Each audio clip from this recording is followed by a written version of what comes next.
I don't care what decision you've got to make. Don't make it alone.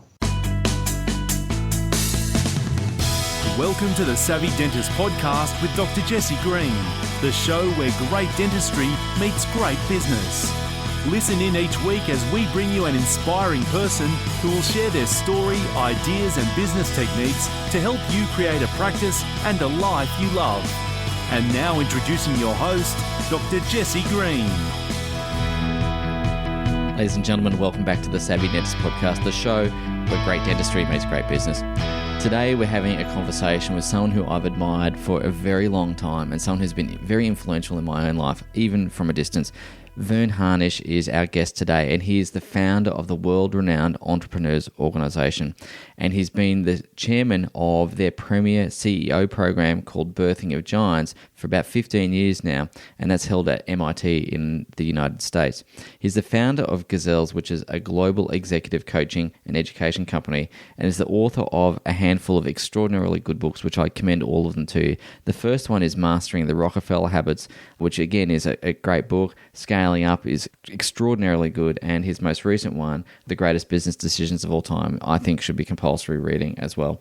It's an interesting conversation today because what you'll hear as we go through the conversation is Verne has a very deep appreciation for dentistry, the profession, so much so that he can even talk about periodontal disease with some authority. And so he's obviously spent a lot of time around dentists. He understands the nuances of running a practice.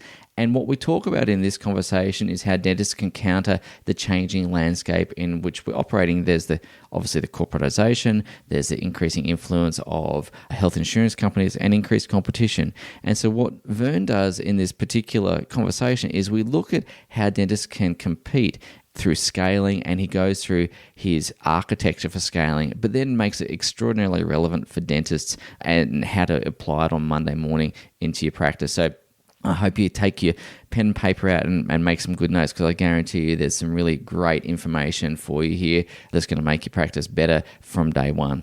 So for those of you who are regulars, you'll know that we're running a workshop around how to create a profitable, scalable, and ultimately sellable practice. And this is all the sort of material we're going to be covering. So I'd love to see you there. And of course, if you'd like to register, head along to drjessegreen.com/nail it and register yourself there. So without any further ado, though, here is Verne Harnish. I hope you love this interview as much as I enjoyed recording it for you. Verne Harnish, welcome to the Savvy Dentist podcast. It's fabulous to have you here. Thanks so much for taking the time out of your day to spend some time with us. Well, Jess, and thanks for hosting me and providing education to the dentists out there. Yeah, look, you're really welcome. As I said just a moment ago, I've been looking forward to this conversation for a long time. I've been reading your books, Mastering the Rockefeller Habits, Scaling Up, a couple of my favorite books of all time. So I'm really keen to dive into all of that material. But before we do, I'm curious. I just wanted to ask you a little bit about your backstory, because I'm always fascinated about people's own journey in business and how they arrived to the point they're at. So I'm wondering if you can share us a little bit about your story, the story of Gazelles, and how that came to be. Good. Well, I grew up around entrepreneurs. My grandparents on my dad's side both had their own companies. My dad then was a rocket engineer, and he had a bunch of guys got together in Colorado and launched a company that was very successful. And we, were fairly well off. And then they lost it all in the 73 recession, and we went from being well off to poor. And we moved out to Kansas, and my dad and I became janitors. We called them maintenance engineers, which was fancier, but I cleaned 100 bathrooms and 50 bathrooms, 100 rooms every night after school. Learned that old men are really bad aims. And quickly then my dad and I said, we got to start something. And we became appliance repair men for a local Sears catalog store. Marvin Ryan was the owner. Still remember Marvin well. And that's when Dad taught me business and, invoicing and customer service and all that goes into generating revenue and hopefully make a little bit of profit. And then I ended up joining my wholesaler when I went to college. And I became the number 2 guy there while I was in college, and we ramped that thing to about 12 million. And then I was hired away by one of our board members to build this Center for Entrepreneurship. And in '83, I co-founded Association of Collegiate Entrepreneurs, which we took global in 36 months, and Steve Jobs and Michael Dell and Mark Cuban and all those had participated various times. And then that morphed in 87 to YEO, which I founded, now called EO. We're just celebrating our 30th anniversary this year. Congratulations. From there, I launched an executive program for EO at MIT, and it celebrates its 25th anniversary this year. And we've moved thousands of CEOs through that program. And it was the curriculum for that, Jess, that I developed that became then Mastering the Rockefeller Habits, the book. And after building these nonprofits for a while, I thought I should make some money, especially with the birth of our first child back in 96. And so I launched Gazelles. And really the idea was the same that I've been doing since 1982, which is, how do we help these companies scale up? And rather than just work with the CEO only, which we do in EO, we wanted to put in a process that really works with the whole company.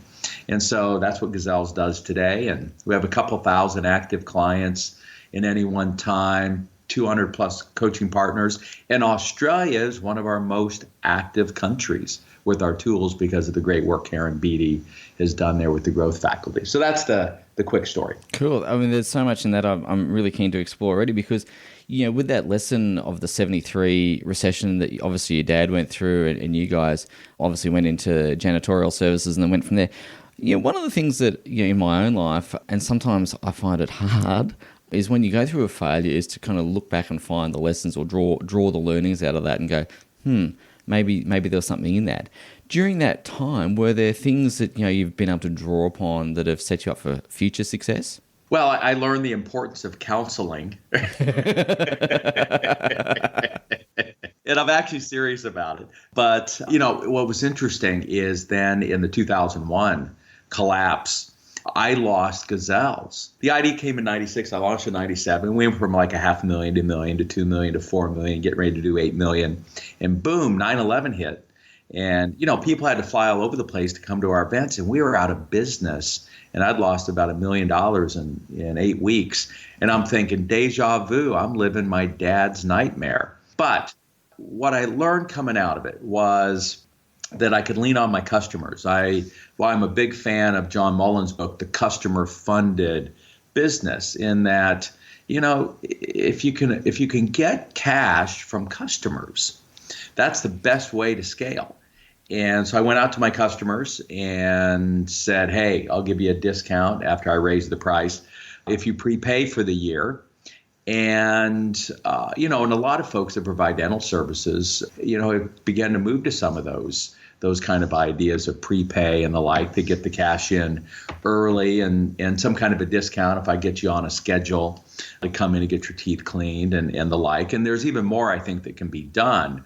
But I really learned the importance not only getting cash from customers, but having a lot of cash to sit on. Bill Gates always had a rule from the day he started to have a year's operating expense in the bank at any time. So if you want a year without $1 of revenue, let's say you're in a dental practice and you get ill and you can't practice for a year, could you and the family still survive? And I got the religion and have lived by that rule ever since. And I got to tell you, when you have a lot of cash, at least sufficient to get by, you sleep so much better and you age so much slower. And I think that's worth its own weight in gold. Yeah, look, I actually couldn't agree with you more. We have a very similar process in our practice, and again in my consulting business, we have a really structured way of just organising our bank accounts even, so that we have money put aside for operating expenses, we have money put aside for the tax man, and then we have money put aside for profitability. And you're quite right, you do age less, although, I hate to think of how many grey hairs I'd have if I hadn't done that, because I've already got a few, but that's okay. The other real force there was my wife. She said, hey, honey, I love you, but this entrepreneurial roller coaster you're on, isn't fun for me. And so we literally there in 2002 set up the Julie Fund. And it's that idea you have to pay yourself first, but I pay her first and make sure that we've got that set aside as well, because it's pretty easy for entrepreneurs not to pay attention to building their retirement nest egg.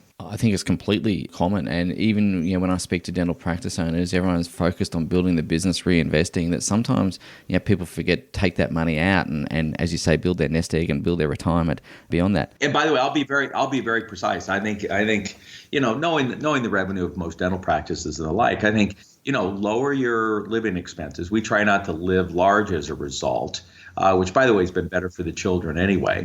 You get the 2 or 3 year old car. You don't need a brand new one, and don't need the mansion. And I think you just need to say, look, at a minimum, I need to put $250,000 away a year, so that over 20 years you've got 5, if it's not grown at all, and 5 at a minimum is the new million, and you probably need 10 to what used to be $1 million. So I think you got to shoot for 5 to 10 million for retirement. I couldn't agree with you more. Certainly, I can't speak to the United States experience, but here in Australia, governments, cutting away benefits faster than they can because governments are largely broke, and so ultimately it's going to come back to the business owner funding themselves and putting that money aside early, I think, is critical. Verne, I just wanted to talk for a moment about your book Scaling Up, because I have a copy in front of me here. In fact, I've got a couple of copies on my bookshelves. But one of the things that's really intrigued me about the title of the book, I suppose it's the tagline or the subtitle. And the subtitle is How a Few Companies Make It and Why the Rest Don't. So I wanted to ask, why is it that the few make it and the rest don't? What separates those that do and don't make it? Well, that is the essence of the book. And we said, you've got to nail 4 big decisions. You've got to get the people right. And you hire the right people, your life is easy. You hire the wrong people, your life is miserable and expensive. It's like not complicated. And then your customers are either happy or not happy, your patients in your case. Number 2, you've got to nail strategy. Are you doing things that actually are highly profitable? In terms of the focus of the practice, the particular customers you go after. And I think most important, if you can get the practice to a point where you're able to say no more than yes, because you get more particular with who it is you want to serve and the services that you're really best at. Then obviously it comes down to number 3, execution. You can sit around and talk about this stuff, but if you can't answer the phones on time and get people seen on time and make sure the treatment's pain-free and, some of those fundamentals, it's going to be tough. And it comes down to just some basic routines of communication that's easy to break down, just being married, the challenges with communication, let alone you get, 10, 20, 30 staff members. And then last, we just got spending some time on cash. You get by with decent people, decent strategy, decent execution, but not a day without cash. And it's not that you're not going to make payroll. I don't think that's really necessarily an issue with most professionals. But do you have the cash to take advantage of opportunities like a location that's come up that you might be able to grab, or a practice that you're able to purchase, or even that equipment that allows you to take the practice to the next level, if it includes, IT that's so critical in being able to automate a lot of the stuff that was manual. So, and that takes cash. It takes money to make money. And so people, strategy, execution, and cash. But the biggie is really internal. It's this thing called ego. If you think you know it all, that's the beginning of the end. I'll tell a quick story of Mark Cuban, who is one of the Shark Tank judges, like Naomi Simpson and Glenn Richardson are there in Australia, who, by the way, are both, avid users of Scaling Up and fans of ours. Mark is this iconic, same in the U.S. and owns all these sports teams. And I've known Mark for 30 years. And we asked, one of our audience members asked him a question, what's the biggest mistake you've made and what did you learn from it? And that's kind of a, typical question. And he gave a typical initial answer, which is, hey, I've made a lot of mistakes, which is what you do if you're going to be successful. But then he said something very insightful. But he said there's a fact pattern that behind almost every one of my mistakes, I thought I was the smartest person in the room. And that's when it gets you in trouble. And that's one of our first lessons around people. Your job as a leader is to have no answers. Your job's to get the right question and then find a smarter who. So if I can, I'll give you an example. We just had a bunch of money embezzled from us. This internet scam stuff is real. And about 150,000 of it was shipped to Hong Kong. Well, long story short, the police called us last week and said, hey, the funds are frozen. They've got it. They found it because guy had also defrauded somebody else, another victim. What I've got to do is get a lawyer. So I'm getting ready to say, all right, I'm going to reach out and find a lawyer. Okay, wait a second. Who do I know in Hong Kong that's infinitely smarter than me, knows what's going on there? I knew a guy who runs a significant company, got a hold of me, said, Verne, I'm on it. I'm going to get my CFO.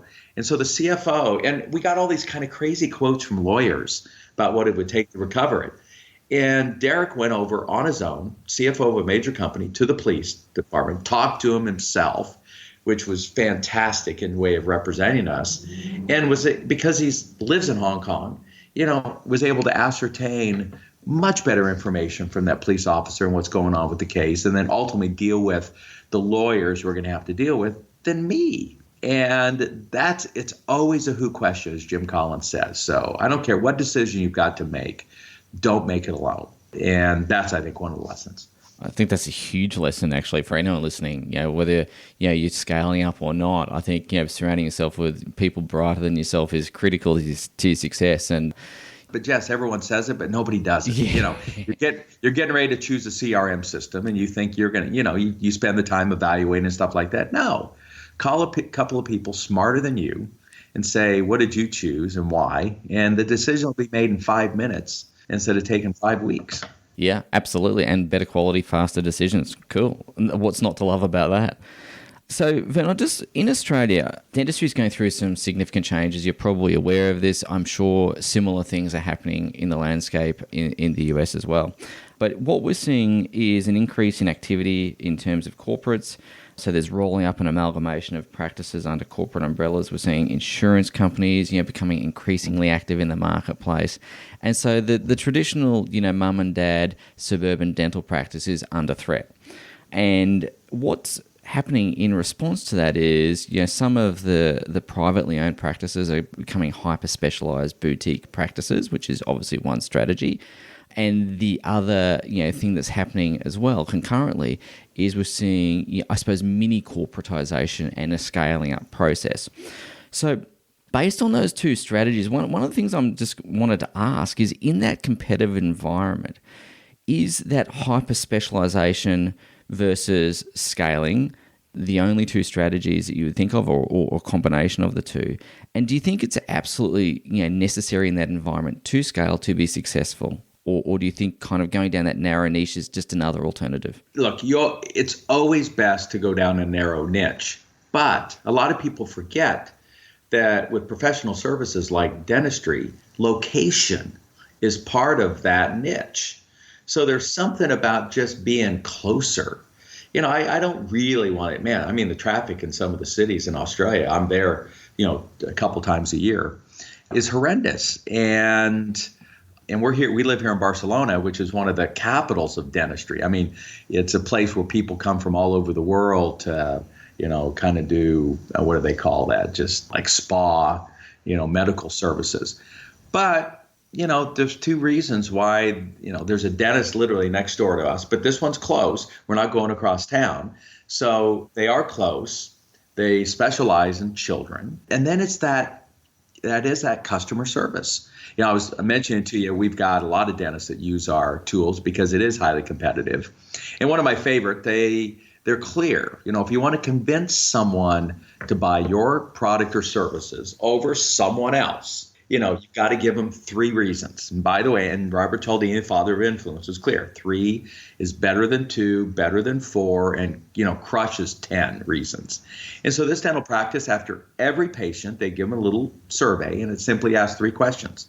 And all you have to do is circle a sad, kind of neutral or happy face. So a child can do this. First, was the treatment pain-free? I don't really care what you do to me. Just, I don't want to feel it. Number 2, were you seen on time? Child probably not going to care as much, but others do. And how happy were you in how fast we answered the phones? Like, at some level, except for that first one, it doesn't really have anything to do with the technicalities of dentistry. It's that other stuff that, it's a big corporate run dental office, but man, you're sitting there waiting and no one, you got an automated attendant answering the phone, you can compete against that all day. And so it comes down, I think, to customer service and hyper specialization, but location could be part of that. Cool. There's a whole lot of stuff we could unpack around that. But what I'm curious to just understand as well, Verne, because you've worked with dentists, you've got an understanding clearly of the profession, the challenges it faces. I'm thinking, do you have a case study or some lessons that you'd be able to draw upon of dental practices that have used your methodology to success, and what sort of things have come up in that journey for them? Well, first of all, it really does come down to your people and how they interact with your patients. Is there a relationship that they have ability to build? Do they remember names and some of the background? So a couple of things. There's an orthodontist down in Florida that did a couple amazing things. One, really had the database set up so that they captured some of that personal information about people. All you have to do is kind of remember, what was it they were talking to you last time? Make a note of that. And when they're getting ready to show up, say, hey, ask them about their dog. All right? I mean, it seems so trite, but that personal connection is powerful. Now, in order to encourage that, what this orthodontist did is when he caught his staff, doing these positive things, he would just randomly say, hey, Rod, you know what? Here's $100. But rather than just give him $100, he said, you just got the $100 gift prize. We've got a car waiting for you out at your lunchtime. I want you to go over to the mall, buy something for yourself, and then come back and do a show and tell us why you bought this for yourself. And it created just such rather than just give somebody the money, it really created this nice, fun family atmosphere that just kept everyone's energy up, and you could feel it when you went into the dental practice. Now, he was also on the bleeding edge of technology and had the room that had all the chairs in it, that all the patients were in the same room, and everything was highly, highly efficient in how he ran his practice. And you can't, not do those kind of things. But he had this spectacular culture, and you could just feel it in the attitudes attitudes of the people and atmosphere inside the place. And so that's the kind of little stuff that's important. The book that I would really encourage dentists to read, in addition to my book, is called Secret Service by John DeJulius. And John runs a chain of spas and the like. And all the little tricks of the trade that he's put in there, I recommend that book to anyone that's in the professional services, doctors, dentists, accountants, and the whole bit, and just shamelessly steal the little ideas. Like, for instance, he makes sure that the apron that the woman wears is a different color if it's her first time. And they have a way of then kind of talking to that person differently than somebody who is a regular, and they have a way of recognizing that. And then obviously last, in your profession, like any of them, it's the ability to upsell, services, in terms of getting your teeth whitened and all that other kind of upsell stuff that is high margin. It makes all the difference in the world if you can get that kind of revenue per customer up. And that's just good sales training, reinforcement, and that's why there's been a lot of specialty sales training for dentists, and I hope that those listening to this are taking advantage of that. Yeah, look, absolutely. One of the things you mentioned a bit earlier in our conversation as well, Ben, which I'd just like to come back to, is you mentioned at the beginning about the recurring revenue kind of model, and you said that you thought that there was some more work that could be done in that space. One of the things we talk about is packaging services as a product, whether there's a continuity kind of plan or of that kind of nature. Do you have any examples that you've seen people do, whether it's dentistry or otherwise, do you think that was a really innovative way of doing that, particularly in that service-based industry? Because typically service-based industries, the traditional paradigm is time for money or time for a particular service, or money for a particular service, I should say. Have you seen anyone really kind of nail the continuity program in a service-based profession really elegantly? I've only seen it with lawyers who have certain law firms. There's one of our clients who's become big in just one thing, bankruptcies. But the thing is that he's gone to a fixed price so that, and it's publicized so people can kind of choose. And if you want to, if you're a small business, you can just buy X amount of hours of legal support, and it's at a discount rate from what would be a typical hourly rate. And it's crazy. Once you buy kind of a package of hours of service, you're more likely to use it. And so I've always thought that kind of pricing and bundling is important. I was also impressed. We just went by a dermatologist last night. My wife wanted something looked on her face, and she'd heard about this practice and there must be one on every corner here in this kind of area that we live in Barcelona.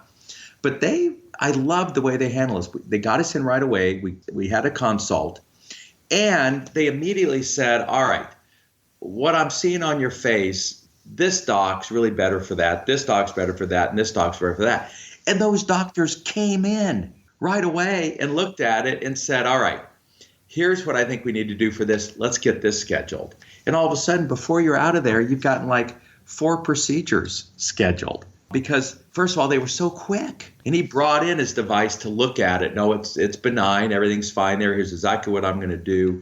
Let's get this scheduled before it starts getting really sunny out and the like. And it's like, whoa, they have got the docs in there, they've looked you over, and they have already scheduled, a couple $1,000s worth of stuff to do. And you just went in there wanting to see if you should be worried about this spot you've got on your face.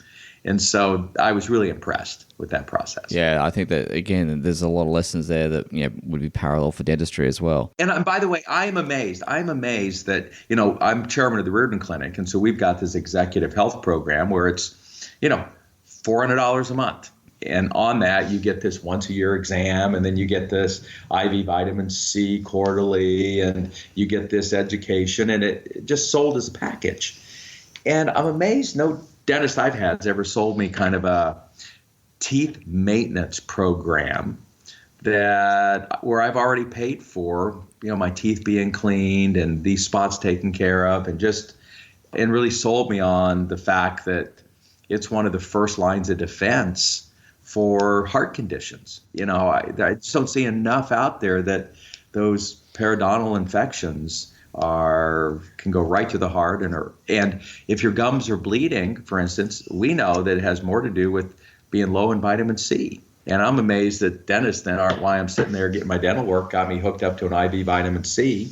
And your gums are one of your first indicators of health. But I just don't see any of that kind of conversation going on, and no package of services to take care of that part. Well, it's certainly in the pipeline, and even in our own practice, we certainly have some offerings which we'll be launching early this year.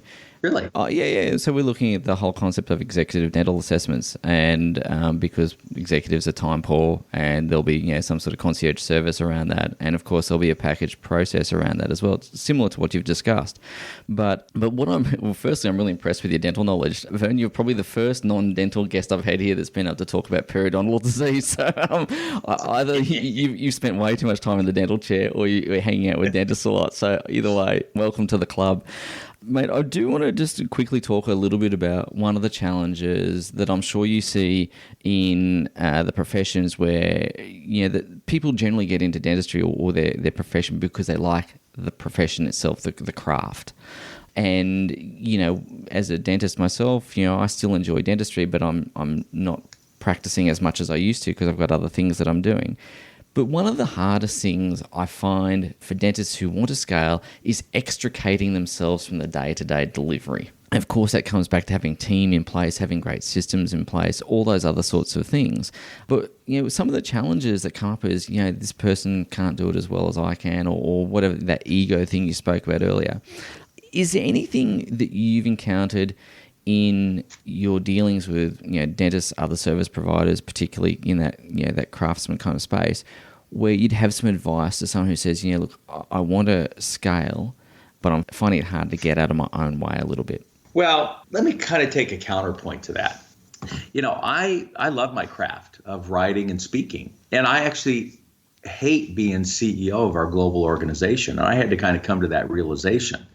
And so it was more important for me to backfill into those spaces than it was for me to go find someone else who wants to write and speak. And I've got surrogates who do speaking for us and the whole bit. So one of the reasons why you want to have one of these little mini conglomerates that you were kind of hinting at the beginning of this interview is it's like any franchisee. You know that you need like 7 McDonald's in order to have enough revenue that you don't have to be the one overseeing the store managers. You can hire someone who can oversee those store managers. And so to me, that's the reason, for 7 dentists to kind of get together and say, look, we like our craft. And what's driving us nuts and why we can't get out on the golf course as much as we'd like is all the operational management stuff that comes with this practice. And that's I think you have to find a way to outsource, or in this case, hire one person that can kind of oversee several of the operations, because it's not in your nature. And I don't think you necessarily have to go learn something that you don't enjoy doing. And that's where you just go get help. Yeah, I think that's really key as well, because I was having a chat with a colleague of mine just yesterday, actually, and we were talking about, I think John Warrilow has a categorization of entrepreneurs. He's got the craftspeople, the freedom fighters, and the mountain climbers, as he puts it. And if you're a craftsperson, I guess it's about finding the other people around you so that you can continue to be doing the things that you love. And I guess, a strength is something that kind of gives you joy, not necessarily just something that you're good at. Correct. Think about if you're a rock star, you got a rock band. The last thing you want to do is say, all right, well, I'm going to stop drumming and I'm going to go manage the band and I'll go find another drummer. No, you want to drum.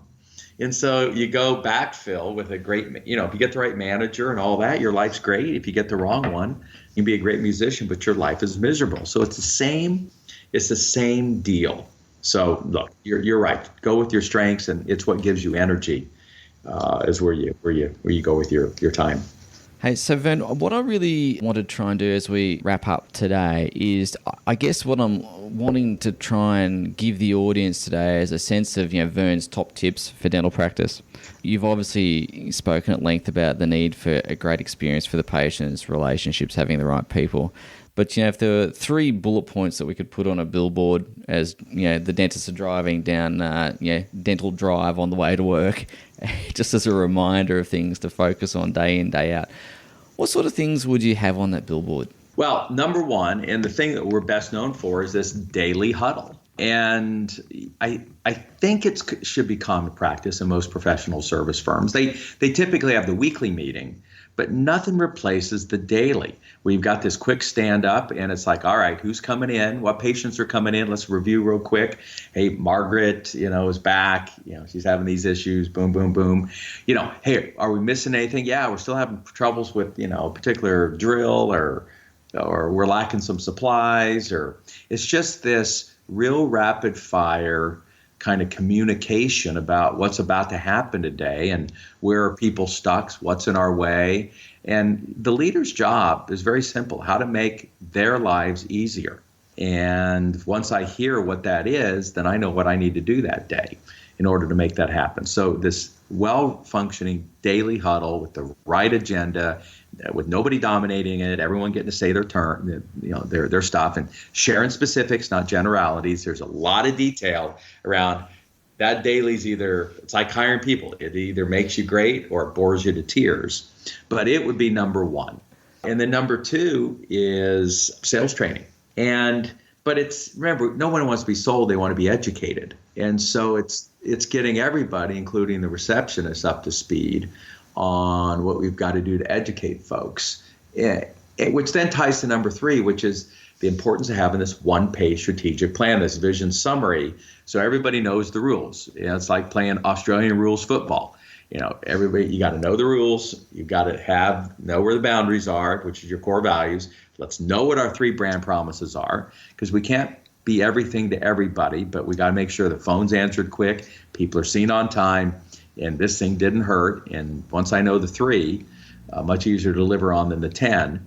I just need to kind of have that little one-page plan of what it is that what direction we're all heading. And so that's it. The daily huddle, have this one page, and then really teach people how to upsell, which is critical in your business. Yeah, look, I think there are absolutely 3 solid gold nuggets of information there. And certainly, the daily huddle, critical, that, lightning rounds, as we sometimes call it, is, specific, it's quick, it's insightful, and it's got an agenda, it's got a purpose.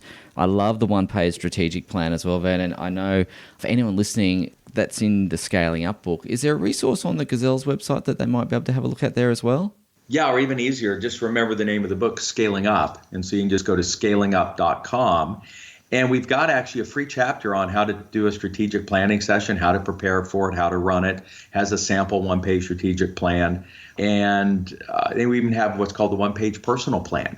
Because look, at the end of the day, you can't separate personal from business. And if things aren't going well at home, it leaks all over the practice. And so all of our tools are open source, Jess, as you know, and they're in multiple languages. And so it's all up there on the scalingup.com site. Plus, I've got about 40 articles on whatever topic you can imagine that folks can access. Yeah. And I guess as well, Verne, when you come traveling to Australia, there's the opportunity to come and see you speak there as well with the growth faculty, and that's certainly another possibility as well. So hopefully we'll see you out in Australia sometime soon. Do you know when your next trip down under is? You know what? After 8 years, I just did my last round of public workshops. We now have 20 coaching partners there in every one of the cities, and they're doing workshops, private and public. And more importantly, no one's ever achieved peak performance without a coach. It always amazes me. There wouldn't be an athletic team on the planet, would think, or Olympic athlete. They wouldn't think to doing that without a coach. Yet we run our practices without a coach. And so we think it's one of the most important things to do. An interesting observation around that as well, Verne, is the Australian Open tennis is on at the moment. And I'm watching it, man. I can't believe the Williams sisters are going to be in the final. I know. We're looking for a Nadal-Federer final. Aren't we all? I think we're all looking for that. But interestingly, I live in Canberra, and one of the local boys from Canberra is a guy called Nick Kyrgios. You might have heard of him. Anyway, it turned out he didn't have the best tournament this time around. And he's the only top 100 player without a coach. Interesting. Flip side, you look at Andy Murray. Yeah. This guy just fought his way to the top, and it was all about getting the right coach. And, we let him go, Ivan Lendl, and things turned negative, and he brought Ivan back. And this guy's clawed to number 1 in the world, though he didn't do so well during the Australian. But look, the coach, it's like everything. You get the right coach, your life's easy. You don't, or don't have one, it's going to be harder. Yeah, absolutely. Cool. Hey, Verne, I really wanted to say thanks so much on behalf of everyone listening, but especially me, for coming on to the show. I sometimes feel that my podcast is a guilty pleasure because I get to talk to people who I find really interesting, and so I really want to say thank you from me and from the audience as well for taking the time out of your day to spend it with us. You got it. Take care, Jess. You too, Verne. Take care, mate. Really hope you enjoyed today's conversation with Verne Harnish. He is the first guest I've had in all the podcasts outside of dentistry who's been able to talk about periodontal disease, so that was a bit of fun. But more than just the fun of the conversation, you'll understand that he is extremely astute when it comes to business. He's founded lots of businesses, he's been through his own challenges, and he has come out the other side. Not only that, he's been able to help many, many companies grow quickly and become what he calls gazelles, those fast growth companies, through scaling. His 4-step process, which is incredibly powerful but beautifully simple and elegant, is very, very applicable to dentists. And he did go through some information there about how to take that framework and install it into your own practice. So I hope you've taken some notes. And if you haven't, I'd say go back through the podcast and jot down the things that you think are most relevant to you. So as I said, I really hope you enjoyed today's episode. And if you have, please do leave us a comment. We do read them. We do like to get them. It gives us feedback as to what you find useful and enjoyable. And equally, if you can head across to iTunes and leave us a 5-star review, I'd be really grateful. If you feel inclined, that'd be great. But until next week, have a good one, and we'll see you on the flip side. Bye for now. Thank you for listening to the Savvy Dentist podcast. For more episodes, go to drjessegreen.com/savvydentist. And to discover how to build a high-performance dental practice, visit drjessegreen.com and download the free report.